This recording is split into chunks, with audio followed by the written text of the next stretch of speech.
പുറത്തു പോയി ഫുഡ് കഴിക്കാനുള്ള മൂഡ് വന്നപ്പം ചേട്ടനെയും അനീഷേട്ടനെയും ശ്രുതിയെയൊക്കെ പൊക്കി മല്ലു സ്റ്റോറീസിലോട്ട് പോയി. അവിടെ ചെന്നപ്പോഴുണ്ട് ഒടുക്കത്തെ തിരക്ക്. പൂനെയിലെ മലയാളീസിന്റെ സ്ട്രെങ്ത് അറിയണമെങ്കിൽ രാത്രിയാകുമ്പോൾ മല്ലു സ്റ്റോറീസിൽ പോയാൽ മതി കേട്ടോ. അതുപോലെ തന്നെ അടിപൊളി ഫുഡുമാണ് ഇവിടെ. നാട്ടിലെ ഫുഡ് മിസ് ചെയ്യുമ്പോൾ നമ്മൾ ഇങ്ങോട്ടാ വരാറ് കേട്ടോ. ചട്ടിച്ചോറും പൊതിച്ചോറും മന്തിയും പൊറോട്ടയും പോത്തും പുട്ടും കടലയും എന്ത് വേണോ ഇവിടെ കിട്ടും. പിന്നെ നമ്മുടെ സ്നാക്സ് പഴംപൊരി, ഉള്ളിവട, മുട്ടപ്പപ്സ് ഇതൊക്കെ കിട്ടും ഇവിടെ.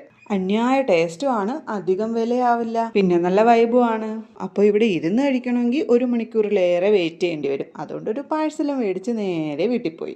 എന്തായാലും പുറത്ത് പോയി കഴിക്കാൻ ആഗ്രഹിച്ചതല്ലേ, അതുകൊണ്ട് എൻ്റെ വീട്ടിൻ്റെ പുറത്ത് ശ്രുതിയുടെ വീട്ടിൽ പോയതാണ് നമ്മൾ ഫുഡ് കഴിച്ചത്. ഓരോ തവണ അവിടേക്ക് പോകുമ്പോഴും വെറൈറ്റി എന്തെങ്കിലും ട്രൈ ചെയ്യണം എന്ന് കരുതിയാണ് പോകുന്നത്. പക്ഷേ എല്ലാ പ്രാവശ്യത്തെയും പോലെ ഇത്തവണയും അൽഫാം മന്തിയും കിഴിപ്പൊറോട്ടയും പോത്ത് ബിരിയാണിയും മേടിച്ച് തിരിച്ചു വന്നു. പിന്നെ അവിടെ ഇരുന്ന് കഴിക്കാൻ പറ്റാത്തതിൽ വിഷമമൊന്നുമില്ല. എവിടെ ആയിരുന്നാലും നമ്മളെല്ലാവരും കൂടെ ഒത്തുകൂടി ഒരുമിച്ചിരുന്ന് വർത്താനൊക്കെ പറഞ്ഞ് കൈയിട്ട് വാരി ഫുഡ് കഴിക്കുന്നതിൻ്റെ സുഖം അത് വേറെ തന്നെയാണ്. അപ്പോൾ ഇന്നത്തെ വിശേഷം ഇത്രയേ ഉള്ളൂ കേട്ടോ. Bye, good night.